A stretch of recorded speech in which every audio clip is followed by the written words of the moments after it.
तो हम लोगों ने ऑटोट्रॉपिक न्यूट्रिशंस को देख लिया था वहाँ पे थोड़ा सा, और बाकी क्या हम यहाँ पे देखेंगे कि ये क्लोरोफिल के प्रेजेंस में ये सब लेता है, कार्बन डाइऑक्साइड और हाई वाटर। अब आगे देखते हैं हम लोग। कार्बोहाइड्रेट जो होता है वो प्लांट को एनर्जी प्रोवाइड करता है, तो इसलिए तो वो कार्बोहाइड्रेट बनाया प्लांट को एनर्जी प्रोवाइड करने के लिए। ठीक है, नेक्स्ट देखते हैं the carbohydrates which are not use immediately stored in the form of starch. तो ये बहुत इंपॉर्टेंट पॉइंट है कि कार्बोहाइड्रेट्स जो उस टाइम यूज़ नहीं होता है प्लांट के अंदर, तो वो स्टोर्ड हो जाता है रिजर्व फूड, रिजर्व एनर्जी के रूप में। जैसे हम पैसे जमा करते हैं ना, उसी तरह ये लोग अपना एनर्जी जमा करते हैं। प्लांट लोग किस फॉर्म में जमा करते हैं? स्टार्च के फॉर्म में ये कार्बोहाइड्रेट को यानी अपनी एनर्जी को स्टोर्ड करते हैं। सेम इसी प्रकार जो होता है ह्यूमन बींग्स में क्या होता है, ग्लाइकोजन के फॉर्म में ये जो एनर्जी होती है, जो भी फूड हम खाते हैं वो ग्लाइकोजन के फॉर्म में स्टोर्ड होता है। जो भी एनर्जी है वो किस फॉर्म में होता है? ह्यूमन बींग्स में ग्लाइकोजन में, और प्लांट्स में किस फॉर्म में होता है? स्टार्च के फॉर्म में स्टोर्ड होता है। ठीक है, तो यहाँ फोटोसिंथेसिस का प्रोसेस हम देख लेते हैं, ये एनसीईआरटी का है। तो फोटोसिंथेसिस का ये प्रोसेस है जिसमें क्या हो रहा है, कार्बन डाइऑक्साइड का 6 मॉलिक्यूल लगा, वाटर का 6 मॉलिक्यूल लगा, और जिससे एक ग्लूकोज यानी एक कार्बोहाइड्रेट्स बनता है। तो 6 कार्बन डाइऑक्साइड और 6 वाटर मॉलिक्यूल से एक ग्लूकोज मॉलिक्यूल बनता है, और 6 ऑक्सीजन जो है वो रिलीज़ होता है। ठीक है, और ये जो है ये क्लोरोफिल और सनलाइट के प्रेजेंस में होता है। तो नेक्स्ट पॉइंट हम देखते हैं कि लेट्स नाउ सी कि एक्चुअल में क्या होता है फोटोसिंथेसिस के द्वारा। तो यहाँ पर देखते हैं हम कि ये जो होता है सबसे पहले एब्जॉर्प्शन होता है, absorption of light energy by the chlorophyll. तो जो भी क्लोरोफिल्स है ना, उसके द्वारा लाइट एनर्जी एब्जॉर्ब होता है। और सेकेंडली क्या होता है, conversion of light energy into the chemical energy. तो ये जो भी लाइट एनर्जी ये ट्रैप किया, उसको ये केमिकल एनर्जी में कन्वर्ट कर देता है। ठीक है, केमिकल एनर्जी में कन्वर्ट किया कौन? ये क्लोरोफिल यूज़ हो जाता है। और ये वाटर, साथ साथ वाटर का स्प्लिटिंग होता है यहाँ पर इस सिचुएशन में। वाटर मॉलिक्यूल्स स्प्लिट हो जाता है और हाइड्रोजन और ऑक्सीजन में। तो वाटर मॉलिक्यूल कैसे स्प्लिट होता है, यहाँ मैं दिखाती हूँ। H2O स्प्लिट हो जाता है H2 प्लस O2 में। तो सेकेंड पॉइंट में क्या हम देखते हैं कि देखते हैं conversion of light energy to the chemical energy. तो जो भी लाइट एनर्जी होता है उसका जो कन्वर्जन हो जाता है किसमें? केमिकल एनर्जी में। और इसके साथ साथ स्प्लिटिंग ऑफ वाटर मॉलिक्यूल्स भी होता है, यानी कि वाटर जो है H2O वो स्प्लिट हो जाता है किसमें? H2 plus half O2। यहाँ हाफ हम लगाए हैं बैलेंस करने के लिए क्योंकि एक ऑक्सीजन चाहिए। ठीक है, नेक्स्ट है कि देखो थर्ड पार्ट में क्या होता है, reduction of carbon dioxide to the carbohydrate. तो अब जो रिडक्शन होता है वो कार्बन डाइऑक्साइड का CO2 का, वो कार्बोहाइड्रेट्स में हो जाता है। रिडक्शन क्यों लिखा है यहाँ पे? तो हम लोग जानते हैं कि रिडक्शन किसे कहते हैं। तो हम लोग ये जानते हैं कि जब ऑक्सीजन रिडक्शन और ऑक्सीडेशन दो प्रोसेस होता है। तो ऑक्सीडेशन क्या है? जब ऑक्सीजन अटैच्ड हो किसी भी कंपाउंड से, अटैच्ड होता है ऑक्सीजन और हाइड्रोजन रिलीज होता है उस कंपाउंड से, तो वो हो जाएगा ऑक्सीडेशन। ठीक है, और रिडक्शन क्या होता है? तो वो हो गया ऑक्सीडेशन। ठीक है, और रिडक्शन क्या होता है? रिडक्शन में होता है कि हाइड्रोजन अटैच्ड होता है, किसी भी कंपाउंड से हाइड्रोजन अटैच्ड होगा और ऑक्सीजन रिलीज होगा। तो यहाँ पर ऑक्सीडेशन की तो बात नहीं हो रही, यहाँ रिडक्शन की बात हो रही है। रिडक्शन में क्या होता है कि कार्बन डाइऑक्साइड, देखो ये कार्बन डाइऑक्साइड है CO2, इसमें हाइड्रोजन अटैच्ड हो गया। तो यहाँ पे ये क्या हो रहा है, यानी कि इसका क्या हो रहा है, कार्बन डाइऑक्साइड का यहाँ पे रिडक्शन हो रहा है। हाइड्रोजन जो है यहाँ पे ऐड हुआ और ऑक्सीजन क्या हुआ, रिलीज हो गया कार्बन डाइऑक्साइड से, चला गया वो, तो यानी इसका रिडक्शन हो गया। तो नेक्स्ट हम देखते हैं यहाँ पे, ये पॉइंट्स क्लियर हो गया। तो अब यहाँ पे बोला जा रहा है कि लेकिन ये जो सारे स्टेप्स जो भी इसके लिए फोटोसिंथेसिस के लिए नीड होती है वो इमीडिएटली एक के बाद एक नहीं होता है। इसके बीच बहुत सारे ऐसे प्रोसेस होते हैं जो हमें 11-12 में पढ़ना होता है। तो अभी हमें बस इतना ही जानना है कि फोटोसिंथेसिस में आखिर क्या क्या प्रोसेस होता है।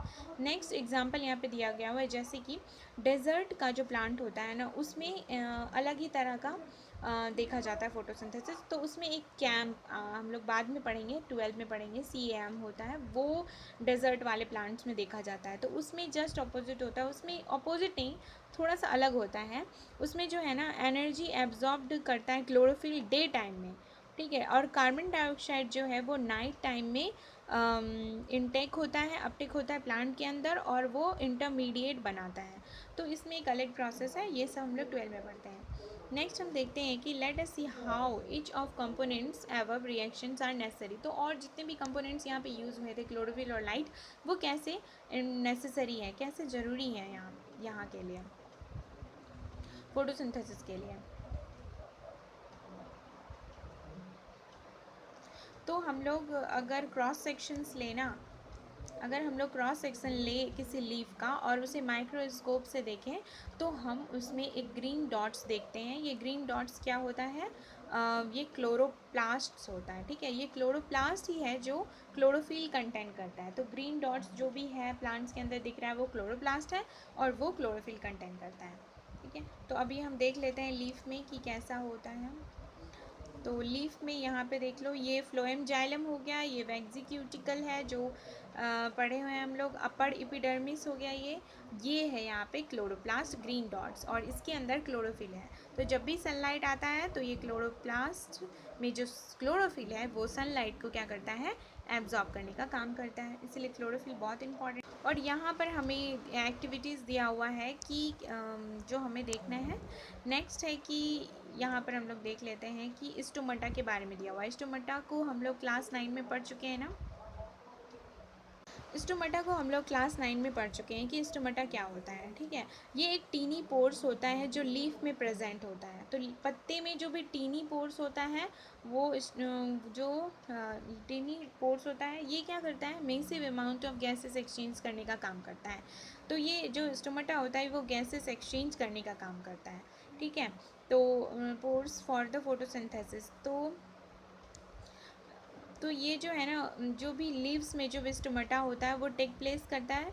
Leaves through these pores in the purpose of photosynthesis, but it is important to note here that exchange of gases occur across the surface of the stem, roots, leaves as well.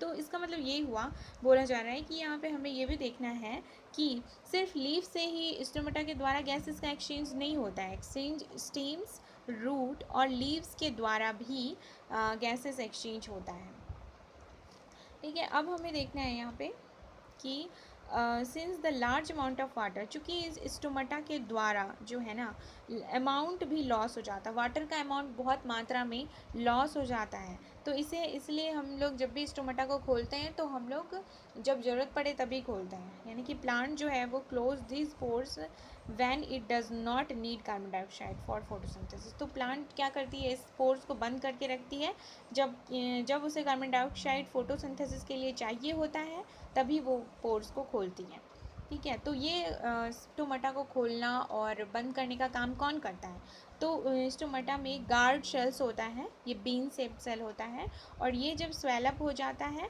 तो ये खुल जाता है stomatal pore, और जब ये shrink हो जाता है तो ये क्या होता है, बंद हो जाता है स्टोमेटल पोर, ठीक है। तो ये देख लो यहाँ पर ये स्टोमेटल पोर्स हैं, ये वाला गार्ड शेल्स हो गया, ये क्लोरोप्लास्ट हो गया। तो यहाँ पे भी हमें एलिमेंट्स कितना ज़्यादा इंपॉर्टेंट होता है फोटोसिंथेसिस में, जो भी यूजेस हुई हैं वो एलिमेंट्स कितना इंपॉर्टेंट है, इसको बताने के लिए एक्टिविटीज़, 2 एक्टिविटीज़ दे रखी है ऑटोट्रॉप्स में, तो वो देख लेना। और ज़्यादा ये नहीं है कि कितना ज़्यादा इम्पॉर्टेंट होता है।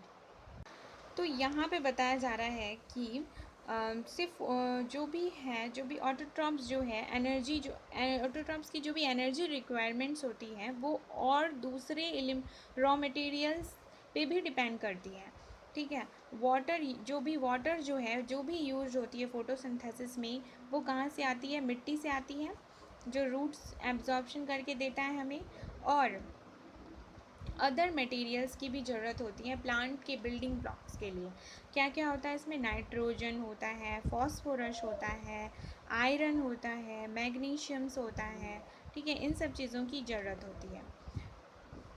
तो यहाँ पर देख लो, जो वो किससे लेता है, वो सॉइल से लेता है। अब नेक्स्ट है कि इस नाइट्रोजन जो होता है ना, नाइट्रोजन ये बहुत इसेंशियल होता है प्रोटीन सिंथेसिस के लिए और अदर कंपाउंड्स के लिए। तो ये नाइट्रोजन जो है इनऑर्गेनिक नाइट्रेट्स के फॉर्म में हमें प्लांट जो है इसे अपटेक करती है।